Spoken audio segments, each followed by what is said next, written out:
नमस्ते, आदाब। Video volunteer के इस खास इंटरव्यू सेगमेंट में आप सभी का स्वागत है। आज हम जो है बात करेंगे बिहार के जो मौजूदा हालात हैं और उस दौरान इलेक्शन करवाने का जो निर्णय लिया गया है उसको लेकर आज हम चर्चा करेंगे। और चर्चा में हमारे साथ जुड़े हैं आमिर अब्बास, बिहार पटना से हमारे साथ हैं। वो वीडियो वॉलेंटियर के सामुदायिक संवाददाता हैं। साथ ही वो अपना एक प्लेटफॉर्म डेमोक्रेटिक चरखा रन करते हैं, जिसमें वो बिहार के जो लोकल मुद्दे होते हैं और जिससे बड़ी आबादी जो प्रभावित होती है, वैसे मुद्दे जो मेन स्ट्रीम में उस तरीके से जिन पे बहस नहीं होती हैं, वो उसको उजागर करते हैं। और साथ ही वो कई सारे इंटरव्यूज और शो भी होस्ट करते हैं। आपका स्वागत है आमिर जी, बहुत बहुत स्वागत हमारे साथ जुड़ने के लिए। बहुत बहुत शुक्रिया अनवारुल जी। तो पहला सवाल जो मैं आपसे जानना चाहूंगा वो बिल्कुल बिहार इलेक्शन और ये कोरोना महामारी से ही है। तो अभी जो है बिहार में जो पैंडेमिक है वो अपने बिल्कुल चरम पे है, ठीक है। उसके बाद बाढ़ आया हुआ है, लाखों लोग प्रभावित है और उस समय में ये चुनाव करवाने का भी निर्णय आ रहा है कि बिहार में चुनाव हो। तो इस मसले को आप जरा विस्तार से बताइए कि क्या है ये पूरा मामला, इन सब चीजों के बीच में चुनाव कहाँ से आ गया। देखिए, ये जो पूरा मामला है ये दो तरीके से जाता है। एक है इसमें सोशल फैक्टर्स इसमें आते हैं और एक पॉलिटिकल फैक्टर्स। जो सोशल फैक्टर्स की अगर बात करें, जहाँ पे ज्यादा गवर्नेंस का जो लैक ऑफ गवर्नेंस हम लोगों को दिखता है, वो ये जैसा आपने बाढ़ की बात की। 15 लाख से ज्यादा की आबादी बाढ़ से प्रभावित है। 10 से ज्यादा जिले बाढ़ में डूबे हुए हैं अभी उत्तर बिहार के इलाकों में। 15 लाख की आबादी के लिए एक जो सरकार ने राहत शिविर बनाने का काम किया, वो सिर्फ 26 राहत शिविर बनाए 15 लाख की आबादी पर। ये अपने आप में एक जनता से भद्दा मजाक है, ये गवर्नेंस का मुद्दा है। उसके बाद जो आप कोविड की बात कर रहे हैं, तो कोविड में स्थिति जो है पूरे देश की खराब हो रही है और बिहार की ज्यादा इसलिए खराब हो रही है क्योंकि अगर आप पूरे देश का बजट देखेंगे कि हेल्थ पे वो कितना खर्च करते हैं, तो बिहार दूसरे नंबर पे है सबसे कम बजट खर्च करने में। सब नंबर 1 पे हरियाणा है, नंबर 2 पे बिहार है। कोरोना के दौर में भी सरकार ने ये नहीं चाहा कि वो बजट बढ़ाए। उन्होंने ये ऐलान कर दिया कि प्राइमरी हेल्थ सेंटर में कोरोना की जांच होगी, लेकिन खुद वीडियो वॉलेंटियर्स के नेटवर्क में कई लोगों ने ये स्टोरी बनाई है, हम लोगों ने भी ये हाल में स्टोरी की है कि प्राइमरी हेल्थ सेंटर्स तो खुलते ही नहीं है, डॉक्टर्स नहीं है, तो वहां पे कोरोना की जांच तो संभव नहीं है। और इसके पीछे जो पॉलिटिकल फैक्टर है चुनाव करवाने के लिए, वो ये है कि एक जो सरकार के मन में ये बात चल रही है कि कोरोना के डर से बहुत कम लोग जाएंगे वोटिंग करने, उस कम वोट में शायद उनकी सरकार बच जाए। थोड़ा सा सेंट्रल गवर्नमेंट ही नहीं चाह रही है इलेक्शंस कंडक्ट करवाना, क्योंकि अगर इलेक्शंस कंडक्ट नहीं होंगे तो नवंबर में बिहार में राष्ट्रपति शासन लग जाएगा, तो इनडायरेक्ट वे में सेंटर के हाथ में ही स्टेट चला जाएगा। इस वजह से शायद नीतीश कुमार और ज्यादा चाह रहे हैं इलेक्शंस करवाना यहाँ पे, जो पॉलिटिकल रीजन है। और जो इलेक्शन सबसे ज्यादा ताज्जुब इलेक्शन कमीशन पे हो रहा है कि पॉलिटिकल लोगों से तो पहले ही लोगों ने उम्मीद छोड़ दी है, लेकिन इलेक्शन कमीशन जो आईएएस ऑफिसर्स होते हैं उसमें और माना जाता है हमारे बिहार में खासकर कि जो आईएएस हो गया बहुत समझदार है, पढ़ा लिखा है। तो जब उन लोगों की तरफ से बयान आता है कि कोरोना के वजह से इलेक्शन नहीं टलेगा, किसी भी हालत में इलेक्शन होगा, पीपीई किट तैयार किए जा रहे हैं खास इलेक्शन के लिए, जो हमारे डॉक्टर्स के पास नहीं है, लेकिन वो इलेक्शन कंडक्ट करवाने के लिए किया जा रहा है। तो मेन बात यही है कि नीतीश कुमार चाह नहीं रहे हैं कि सेंटर के हाथ में जाए पूरा का पूरा कंट्रोल, तो वो किसी तरह से भी बस इलेक्शन करवाना चाह रहे हैं यहाँ पे। और बाढ़ और कोरोना तो अभी आया है, बाढ़ तो हर साल आता है बिहार में। पटना में पिछले साल जल जमाव हो गया था, वो बाढ़ भी नहीं थी क्योंकि यहाँ ड्रेनेज सिस्टम नहीं है। इससे लड़ने के लिए बिहार गवर्नमेंट के पास कोई भी एक रोड मैप नहीं है कि बूढ़ी गंडक कोसी हमेशा वहां पे बाढ़ की स्थिति बनती है, मुजफ्फरपुर पूरा डूबा हुआ है, डाइवर्जन टूट रहे हैं, सड़क अलग हो चुकी है, तो वो कैसे उससे निपटा जाए, उसको लेकर कभी भी कोई रोड मैप नहीं तैयार किया गया। हाँ, अभी हाल फिलहाल में एक पुल बना था, वो 29 दिन में 264 करोड़ का पुल टूट गया। और उसमें भी कहा गया कि नहीं, वो तो जब पानी बहेगा तो हो ही जाएगा। तो ये पूरा जो लैक ऑफ गवर्नेंस है, ये इसमें गवर्नमेंट का यहाँ पर दिख जाता है। इसी कड़ी में जो हम आगे आपसे जानना चाहेंगे कोरोना से ही, कि कई सारे वीडियो और तस्वीर बिहार से आ रहे थे, जिसमें वहां पर से हॉस्पिटल और डॉक्टर की दशा दिख रही थी। तो अभी सरकार जो है संक्रमण रोकने के लिए, बिहार सरकार क्या कुछ कदम उठा रही है, और खास करके हमें बताइए कि हॉस्पिटल और डॉक्टर की क्या स्थिति है। कुछ दिन पहले भागलपुर से एक तस्वीर आई थी। एक बुजुर्ग व्यक्ति, उनकी तबीयत खराब थी, तो वो दवा की दुकान से पैरासीटामोल लेने चले गए। वो एक कॉमन हिंदुस्तानियों की आदत होती है कि कुछ भी होता है तो हम लोग पैरासीटामोल ले लेते हैं। तो वो गए लेने के लिए, वहीं पर उनकी मौत हो जाती है। वो गिर जाता है, उनकी मौत हो जाती है। 5 घंटे सड़क पर ही लाश पड़ी रहती है। एम्बुलेंस को फोन भी किया जाता है, वहां के लोकल लोग करते हैं, एम्बुलेंस नहीं आता है। ये एक कंडीशन है आम इंसान की। पटना के एक जाने माने फिजिशियन है डॉक्टर ए.के. गौर, जो सरकारी नौकरी छोड़कर उन्होंने तय किया था कि गरीबों की सेवा वो करेंगे। जब कोरोना पूरे बिहार में फैला तो डॉक्टर गौड़ और डॉक्टर शकील दोनों साथ में ही काम करते हैं। दोनों ने मरीजों का इलाज करने के लिए वॉलंटियर किया, और इस दौरान डॉक्टर गौड़ और डॉक्टर शकील दोनों कोरोना संक्रमित। डॉक्टर गौड़ की स्थिति काफी ज्यादा खराब हो गई। वो एक डॉक्टर है, उसके बावजूद उनको लेने के लिए एम्बुलेंस नहीं है। डॉक्टर शकील उनको ड्राइव करके ले गए एम्स में। जो यहाँ के गृह मंत्रालय के अपर सचिव थे, वो एम्स के बाहर रोड पे उनकी पड़े पड़े मौत हो गई, क्योंकि एम्स ने उन्हें भर्ती नहीं लिया। तो ये स्थिति पूरे बिहार की हो रही है कमोबेश।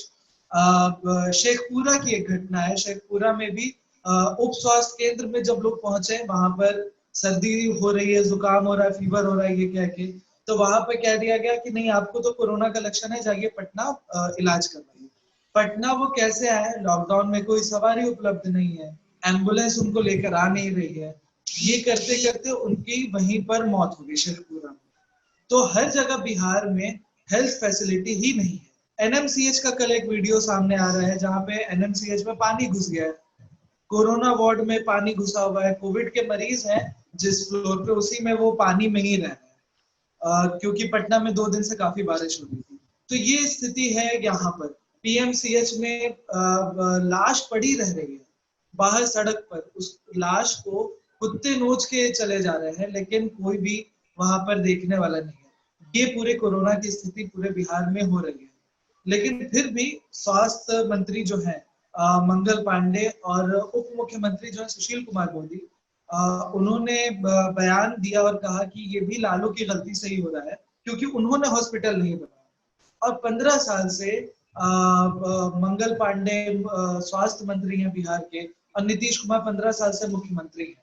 जो केंद्र के राज्य स्वास्थ्य मंत्री हैं अश्विनी कुमार चौबे, उनके घर बक्सर की घटना है 3 दिन पहले की, कि एक पिता अपने कंधे पर सिलेंडर, ऑक्सीजन सिलेंडर रखा रहा, और माँ अपने बच्चे को लेकर हॉस्पिटल घूमती रही।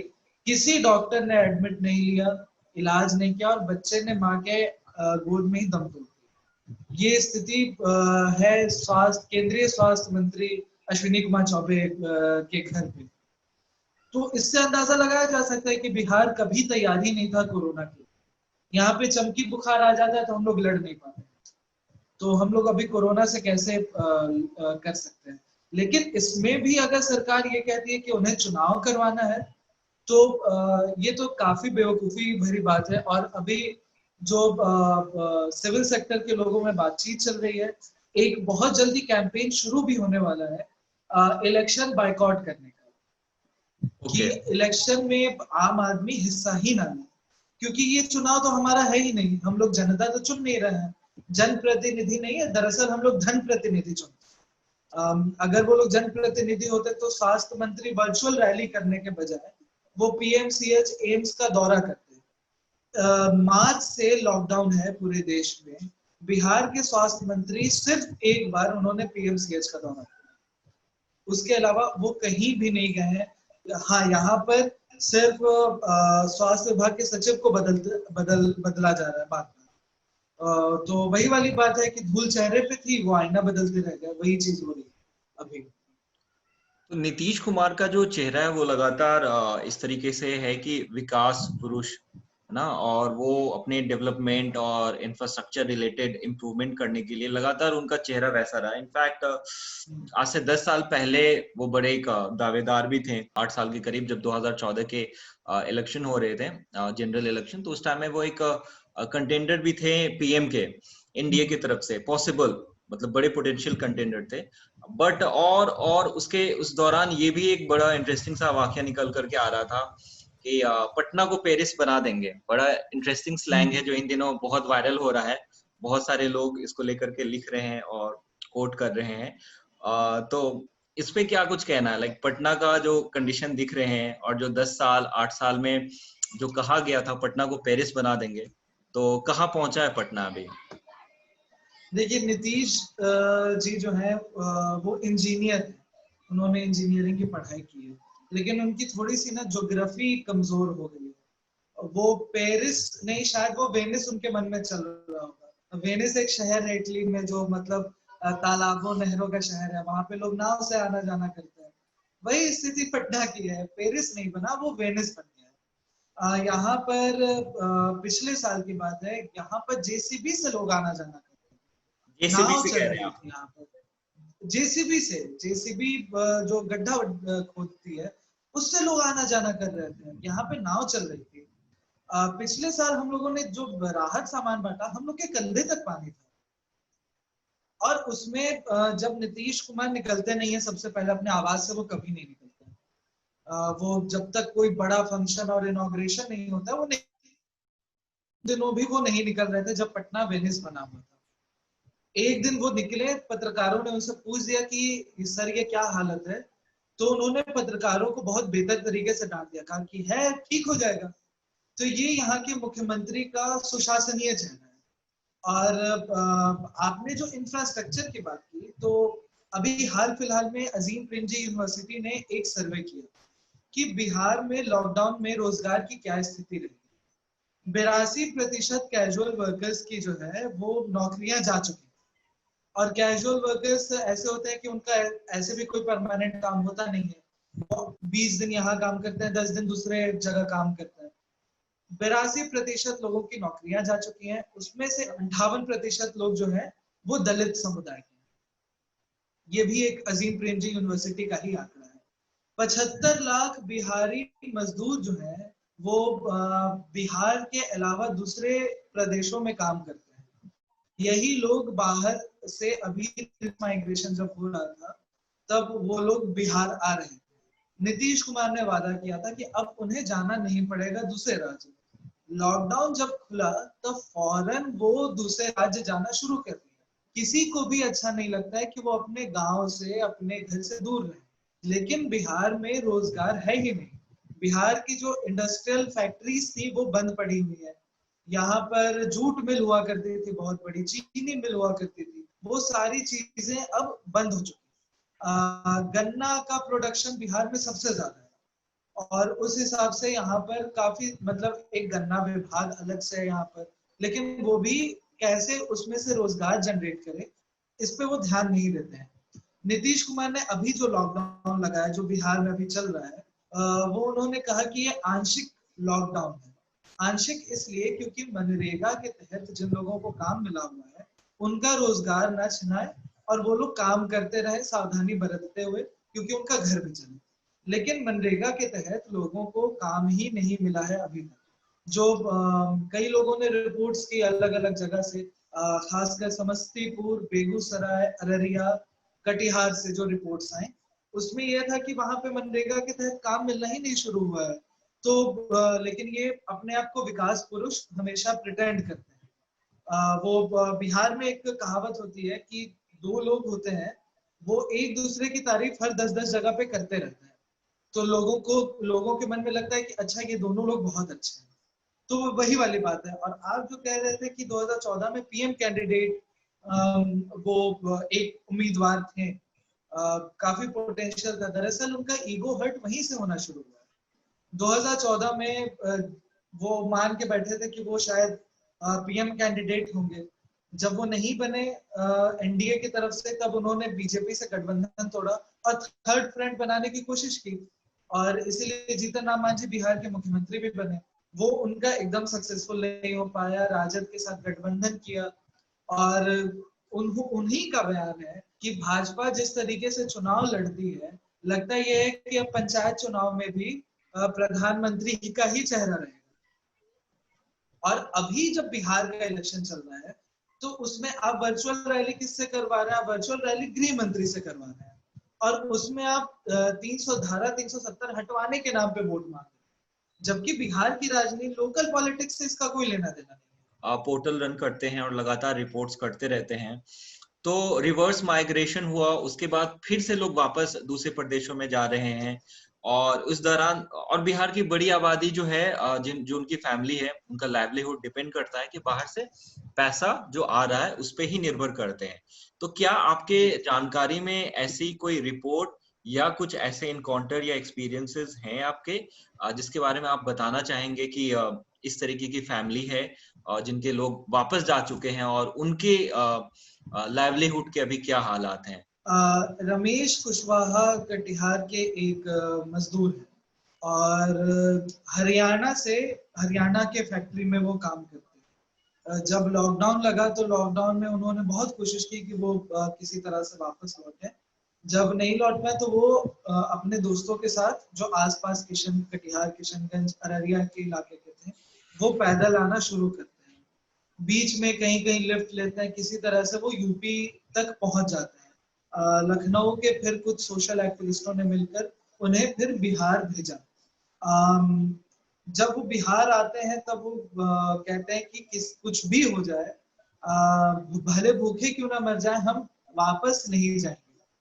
लेकिन जब सचमुच में भूखे मरने की नौबत आती है, क्योंकि उस वक्त लोगों को बहुत उम्मीद थी बिहार सरकार से, बिहार सरकार ने कहा भी था कि वो मदद करेंगे लोगों की, और प्रधानमंत्री गरीब कल्याण योजना के तहत जो सबको राशन मिल रहा था, तो एक वो भी सहारा था कि राशन अभी मिल जाएगा, फिर लॉकडाउन खुलेगा तो काम भी मिलेगा ना। आज तक प्रधानमंत्री गरीब कल्याण योजना के तहत राशन कार्ड बना, राशन मिला, और ना ही मनरेगा के तहत काम मिला। स्थिति ये हो गई कि उनकी पत्नी की तबीयत खराब, उनकी माँ बहुत बूढ़ी है। जब लॉकडाउन कुछ दिन के लिए खुला, उनके मालिक ने फोन किया कि तुम आ जाओ वापस। उन्हें कोई भी काम यहाँ पर नहीं मिला, उन्होंने लगातार यहाँ पर काम खोजा, नहीं मिला, वो वापस हरियाणा चले गए। और जब हरियाणा गए तो उन्होंने जो तस्वीरें वहां से भेजी, फूल माला उनको उनके मालिक उनको चढ़ा रहे थे, जो मजदूरों का एक फिर से माइग्रेशन हुआ बिहार से हरियाणा और पंजाब, वापस वो लोग जब गए काम करने।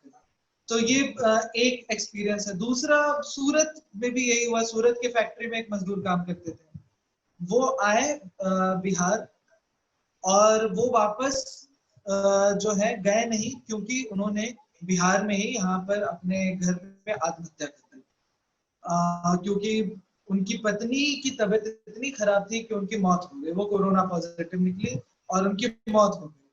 उनका यही था कि जब मैं जिसके लिए काम करता था, जब वही नहीं रही तो मैं काम करके क्या करता। उन्होंने आत्महत्या कर ली।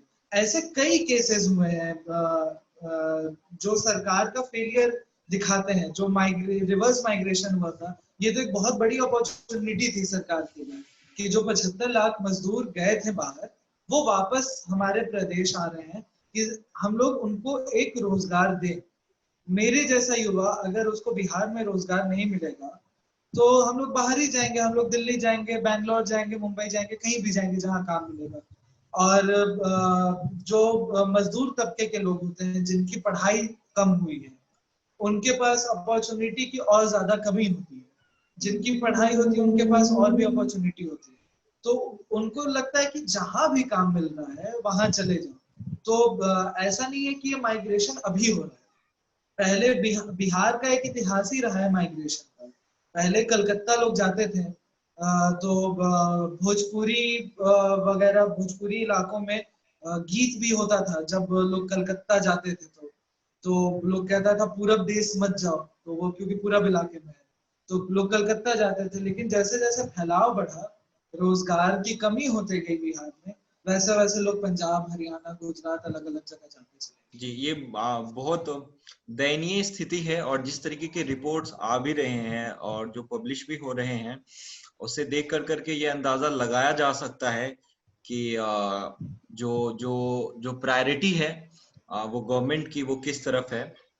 आपसे बात कर करके काफी अच्छा लगा, बहुत सारी जानकारी मिली। बट ये खत्म करने से पहले मैं ये आपसे क्विकली ये जानना चाहूंगा कि अभी के समय में अगर 5 प्रमुख प्रायोरिटी बताएं, जो मतलब या मांग बताएं कि लोगों की जो आम जनता है उनकी क्या 5 प्रमुख मांग है सरकार से, अगर उसके बारे में आप हमें पॉइंटर्स में बताएं कि वो क्या मांगे होंगे। सबसे पहली मांग तो ये है यहाँ के लोगों की, वो रोजगार मिले यहाँ के रहने वालों को, और जो बाहरी प्रदेशों से जो बिहारी लोग वापस लौट रहे हैं उनको रोजगार मिले। नंबर 2, यहाँ की जो स्वास्थ्य सेवाएं हैं जो एकदम पूरे तरीके से खत्म, कोलैप्स कर चुकी है, उनके ऊपर सरकार थोड़ा सा ध्यान देकर काम करे। नंबर 3, यहाँ पे जो एजुकेशन सिस्टम है, अभी लॉकडाउन के वजह से वो ज्यादा पता चल रहा है, जब डिजिटल एजुकेशन की भाग दौड़ हो रही है। 5 में से 4 लड़कियों ने कभी इंटरनेट ही नहीं यूज किया है बिहार में, जो सर्वे रिपोर्ट है। तो डिजिटल एजुकेशन से वो कोसों दूर रह जा रहा है हमारे सरकारी स्कूल के जो बच्चे। तो नंबर 3 डिमांड ये कि एजुकेशन सिस्टम को ठीक किया जाए। नंबर 4, यहाँ पे सैनिटेशन का कोई काम नहीं है पूरे बिहार में, तो उस पर थोड़ा सा काम करने की और ज्यादा जरूरत है। जबकि ओडीएफ मुक्त नंबर है। 5, हाँ लेकिन जमीन पे नहीं है। वो कागज पे ओडीएफ मुक्त है, और कागज पे बिहार में 100% घरों में बिजली भी है, लेकिन जमीनी हकीकत ये एकदम नहीं है। पटना ओडीएफ मुक्त नहीं है, पटना में लोग खुले में शौच जाते हैं। और 5वें नंबर पे जो मांग है, उसमें 2 मांग को मैं एक साथ रखना चाहूंगा। एक तो ड्रेनेज सिस्टम, और उसी में कि ये जो बाढ़ की जो समस्या है वो भी निपटा जा सकता है उससे भी, अगर उसकी प्रॉपर प्लानिंग की जाए, तो वो एक होना चाहिए। ये 5 मुद्दे प्रमुख पूरे बिहार के हैं, जो हम लोग चाहते हैं कि ये जल्द से जल्द पूरा होना चाहिए। और भी कई सारे राज्यों से भी और डिस्ट्रिक्ट से भी ये रिपोर्ट आए हैं कि ओपन डेफिकेशन को खास करके लेकर के कि सरकार ने घोषित कर दिया है कि जो खुले में शौच मुक्त हो चुका है, ओडीएफ घोषित हो चुका है, और ओडीएफ है, लेकिन उसके बाद भी जिस तरीके से आप जानकारी दे रहे हैं और भी रिपोर्ट्स आ रहे हैं, तो बकायदा सरकार को वापस से देखना चाहिए इन सारे चीजों पे। बहरहाल जो आपने हमें जानकारी दी है और जो आपने हमें सूचना दी है, जो अपडेट दिया है बिहार का, ये काफी महत्वपूर्ण है। जो लोग भी इसे देख रहे हैं और सरकारी नुमाइंदे, अफसर या फिर जो नेता राजनेता है, हम उनसे दरख्वास्त करेंगे कि जो प्रदेश होता है वहाँ के लोग सबसे जरूरी होते हैं और उनकी मांग सबसे ज्यादा जरूरी है, और उनका दायित्व होता है कि जिन लोगों को हम चुन कर करके भेजते हैं, ये उनका दायित्व है कि वो उनकी सुरक्षा और उनके मूलभूत जो सुविधा है उनको दें। और बिहार में जो अभी सबसे बड़ा जो संकट है वो ये है कि महामारी पूरी तरीके से जकड़ता जा रहा है और पूरी तरीके से बिहार में फैलता जा रहा है, और उसी समय में जो स्वास्थ्य सुविधाएं हैं वो बिल्कुल लचर व्यवस्था में है। और उसके बाद 15 लाख से ज्यादा लोग जो हैं वो बाढ़ से पीड़ित हैं, और हर साल यही आलम रहता है। तो हम अनुरोध करेंगे सरकार से कि वो बिल्कुल इस मामलों को नजरअंदाज ना करें, ज्यादा से ज्यादा जो है अपनी एफर्ट और अपनी मशीनरी, इन दोनों जो हमारे सामने जो आपदा है, बिहार के लोगों के सामने जो आपदा है, उनसे निपटने में लगाएं। आमिर, हम आपको बहुत बहुत धन्यवाद देना चाहेंगे, और साथ ही हम अपने दर्शकों को बताना चाहेंगे कि ना सिर्फ आप रिपोर्ट करते हैं, बकायदा जब पूरी पैंडेमिक और जब पूरा कंप्लीट लॉकडाउन शुरू हुआ था 25 मार्च से, उसके बाद आपने अपने प्रयास के जितना कुछ आपसे हो सका, आपने राशन इंश्योर करा, सेफ्टी सिक्योरिटी पे अवेयरनेस करने की कोशिश करी, और लगातार राहत कार्य में आप जुड़े रहे। उसके लिए भी हम आपको धन्यवाद देंगे।